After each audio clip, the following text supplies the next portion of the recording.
किसी राज्य में एक राजा और एक रानी रहते थे। उनकी दो बेटियां और दो बेटे थे।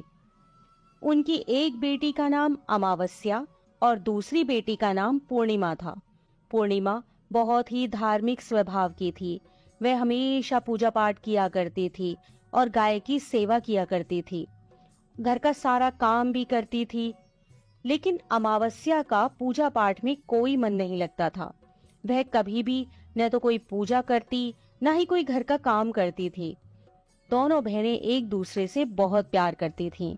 राजा रानी का व्यवहार भी पूर्णिमा के प्रति अच्छा नहीं था।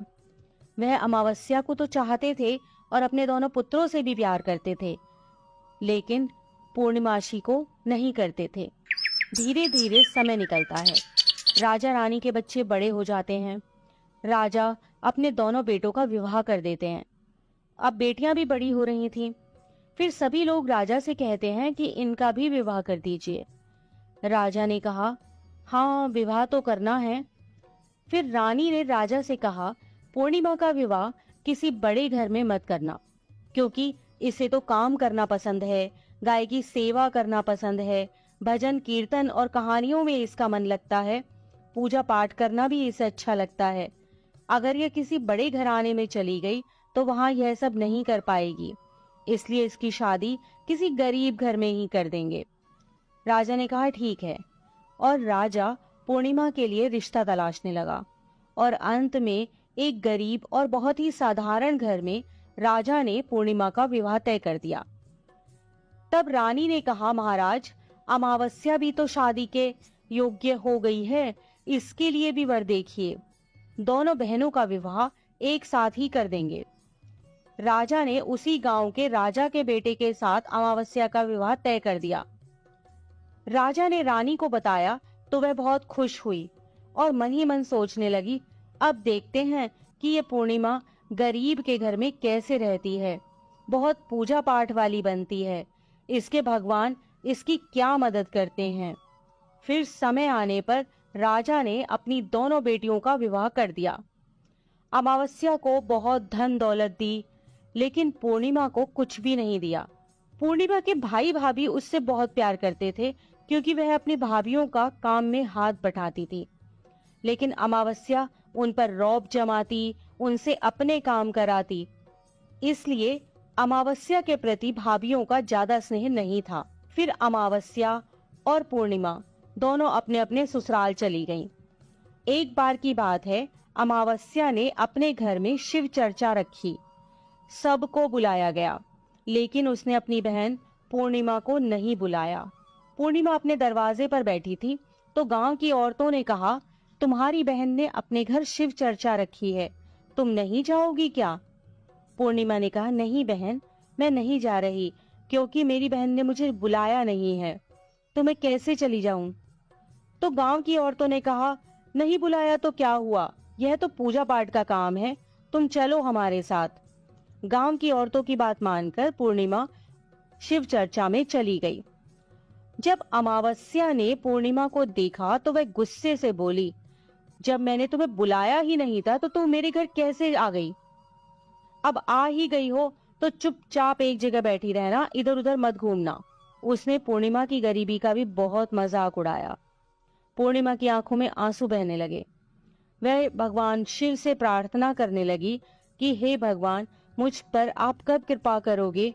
आखिर मेरा कसूर ही क्या है? क्या पूजा पाठ करना, गाय माता की सेवा करना और काम करना गलत है? भगवान, अब तो मुझ पर रहम करो। इस तरह वह भगवान से विनती करने लगी। शिव चर्चा पूरी हो गई और अमावस्या ने सबको प्रसाद दिया, लेकिन पूर्णिमा को प्रसाद नहीं दिया। वह वहां से बिना प्रसाद के वापस आ गई। वह रास्ते में सोचती है कि घर पर बच्चे प्रसाद मांगेंगे तो मैं उन्हें क्या कहूंगी। फिर उसके मन में एक विचार आया कि क्यों ना अपने भाई भाभी से ही मिलकर आ जाऊं। वह अपने पति और बच्चों को बताकर अपने मायके जाने के लिए निकल गई। चलते चलते उसे एक तुलसी का पेड़ मिला। वहां एक चबूतरा बना था, जिस पर एक बूढ़ी माई बैठी थी। उस बूढ़ी माई ने पूर्णिमा से कहा, बेटी तुम कौन हो और कहाँ जा रही हो? तब पूर्णिमा ने बूढ़ी माँ को अपना परिचय दिया और फिर बूढ़ी माँ ने कहा, बेटी देखो, मेरा तुलसी का पौधा सूखा जा रहा है, इसमें थोड़ा जल डाल दो और चबूतरे की भी धुलाई कर दो तो थोड़ी ठंडक मिलेगी। पूर्णिमा ने बहुत अच्छे तरीके से चबूतरे को धोया, तुलसी में जल दिया और तुलसी की पूजा की। उसने बूढ़ी माँ को भी स्नान कराया और उनके चरण दबाए। फिर पूर्णिमा ने कहा, माँ जी, और कोई काम हो तो बता दीजिए, अगर नहीं है तो क्या मैं जाऊं? तो बूढ़ी माँ ने कहा, नहीं बेटी, और कोई काम नहीं है, अब तुम जाओ, और उसे खूब आशीर्वाद दिया। लेकिन तुम अपने मायके से लौटते समय मुझसे मिलकर जाना। उसने कहा, ठीक है माँ, और वह आगे चल पड़ी। चलते चलते रास्ते में उसे एक शिव मंदिर मिला। वहां भी एक चबूतरा था, उस पर एक बूढ़े बाबा बैठे हुए थे। वे और कोई नहीं, स्वयं शिव भगवान थे। लेकिन पूर्णिमा उन्हें पहचान नहीं पाई। बूढ़े बाबा ने कहा, तुम कौन हो बेटी? तो पूर्णिमा बोली, क्या बात है बाबा? बाबा ने कहा, बेटी, क्या तुम इस मंदिर की सफाई कर दोगी? बहुत गंदा हो गया है, और चबूतरा भी धो देना। मेरे नहाने के लिए 2 बाल्टी पानी भर दो, तो तुम्हारा बहुत एहसान होगा। पूर्णिमा ने खुशी खुशी बाबा के सारे काम कर दिए और भगवान शिव की पूजा की। थोड़ा और आगे चली तो उसे काली माता का मंदिर मिला। काली माँ भी एक बूढ़ी माँ के रूप में वहां बैठी थी। काली माँ ने कहा, बेटी कौन हो? तो पूर्णिमा ने अपना नाम बताया और कहा, क्या बात है माँ जी? तो बूढ़ी माँ ने कहा, बेटी, जहाँ सब पूजा पाठ करके तो चले जाते हैं, कोई मंदिर साफ नहीं करता। देखो मंदिर कितना गंदा हो गया है, जरा इसकी साफ सफाई कर दो। पूर्णिमा ने मंदिर की साफ सफाई की और उसने काली माँ का श्रृंगार किया, पूजा की। उसके बाद बूढ़ी माँ को भी स्नान कराया और उसके हाथ पैर दबाए। फिर वह आगे बढ़ी तो एक नदी मिली। वहां भी एक बूढ़ी माँ बैठी थी और वह और कोई नहीं, स्वयं गंगा मैया थी। उन्होंने कहा, बेटी तुम कौन हो? तब पूर्णिमा ने अपना नाम बता दिया और फिर बूढ़ी माँ ने कहा, बेटी, यहाँ सब स्नान करके तो चले जाते हैं, लेकिन कोई सफाई नहीं करता। तुम यहाँ की साफ सफाई कर दो। उसने वहां की भी साफ सफाई कर दी। फिर वह बूढ़ी माँ भी उसे आशीर्वाद देने लगती हैं। फिर वह एक नाव में बैठकर नदी के उस पार चली जाती है। नाव में फूल बिछे होते हैं। वो फूलों की नाव में बैठकर अपने मायके पहुंच जाती है। उसके भाई भाभी पूर्णिमा को देखकर बहुत खुश हो जाते हैं और उसकी खूब खातिरदारी करते हैं। फिर सब खूब बातें करने लगते हैं। सुबह जब ननद जाने को तैयार होती है तो भाभी ने उसे एक लाल साड़ी दी और कहा, नंद जी, इस साड़ी को पहन लो, और हाँ, जल्दी जल्दी आया करो, बहुत दिनों के बाद आई हो। तो पूर्णिमा ने कहा, ठीक है भाभी, आप जब भी मुझे बुलाओगी मैं तभी आ जाऊंगी। और फिर पूर्णिमा ने खुश होकर वह लाल साड़ी पहन ली और श्रृंगार भी किया। भाभीयों ने थैला भरकर उसे धन और गहने दिए। पूर्णिमा घर से निकल गई। चलते चलते रास्ते में फिर वही नदी मिली और नाव में बैठकर वह नदी के दूसरे पार आ पहुंची तो वही बूढ़ी माँ मिली जो गंगा मैया थी।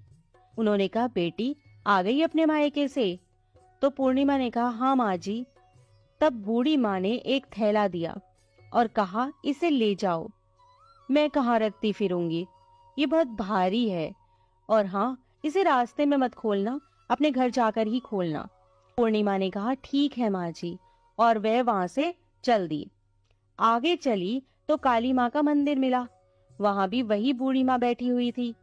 उन्होंने भी पूर्णिमा को एक थैला दिया और अब उसके पास 3 थैले हो गए थे। वह कुछ आगे बढ़ी तो शिव मंदिर मिला। वहां बूढ़े बाबा के रूप में भगवान शिव बैठे थे।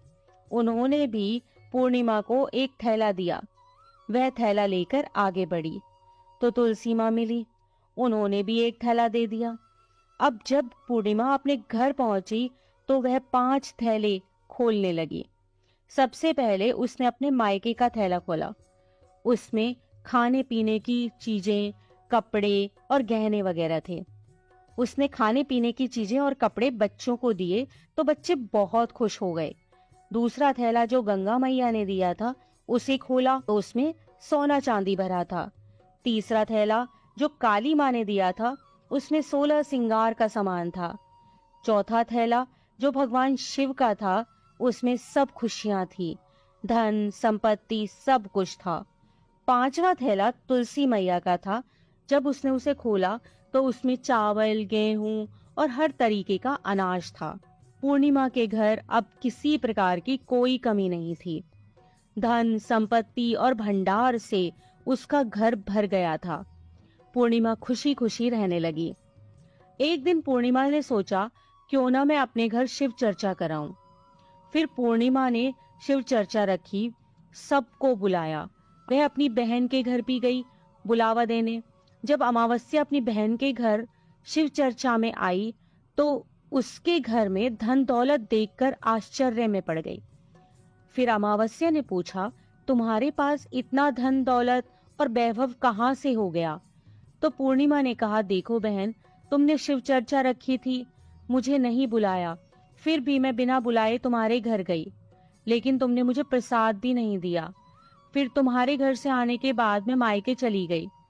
और इस तरीके से एक एक करके पूर्णिमा ने सारी बातें अमावस्या को बता दी। अमावस्या ने कहा, मैं भी अपने मायके जाऊंगी, तुम मुझे भी डांटो और प्रसाद भी मत देना। लेकिन पूर्णिमा ने कहा, भगवान का प्रसाद है, मैं तो सबको दूंगी। लेकिन अमावस्या ने प्रसाद नहीं लिया और अपने घर जाकर बच्चों से कहकर अपने मायके के लिए चली गई। चलते चलते तुलसी माँ मिली। उन्होंने कहा, बेटी, यह एक चबूतरा धो दो, तुलसी में पानी डाल दो। तो अमावस्या ने कहा, ए बुढ़िया, मैंने इतनी महंगी साड़ी पहन रखी है, जी गंदी हो जाएगी, मैं कुछ नहीं करूंगी। आगे चलकर भगवान शिवजी मिले तो उसने उनसे भी ऐसे ही कह दिया। उससे आगे काली माँ मिली तो उनसे भी यही कह दिया। और फिर गंगा मैया मिली और उनसे भी उसने ऐसा ही किया और उनका कोई काम नहीं किया। जब वह नाव में बैठी थी, नाव में कांटे थे, ये कांटे उसके पैरों में चुभ गए। फिर वह अपने मायके पहुंची। जब उसे भाभीियों ने देखा तो मुंह बना लिया, जे कहां से आ गई। अरे, पूर्णिमा के पास तो कुछ नहीं था, इसलिए उसे सब कुछ दिया, लेकिन यह यहाँ क्यों आई है? चलो कोई बात नहीं, अब आ ही गई है तो क्या कर सकते हैं।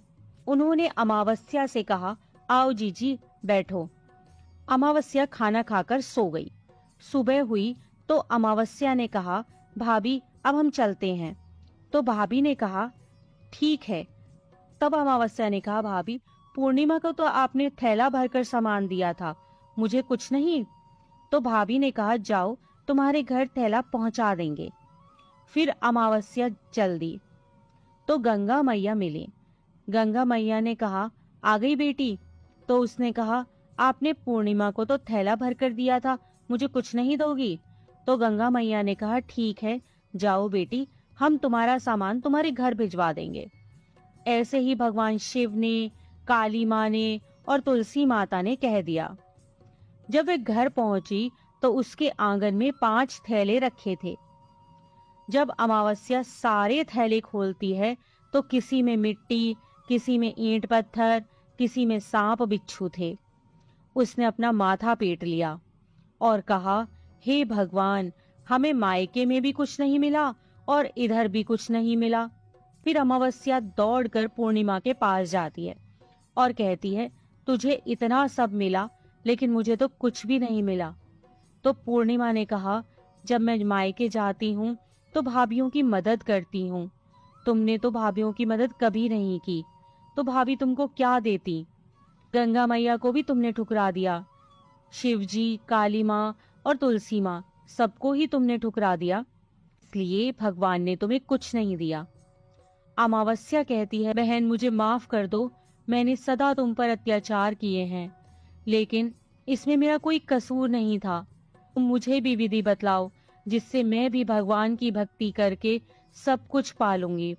तो पूर्णिमा ने कहा, बहन देखो, 3 ही बातें हैं ज्ञान की। पहली, सब पर दया करना, दूसरी चर्चा करना और तीसरी है 108 बार ओम नमः शिवाय का जाप करना।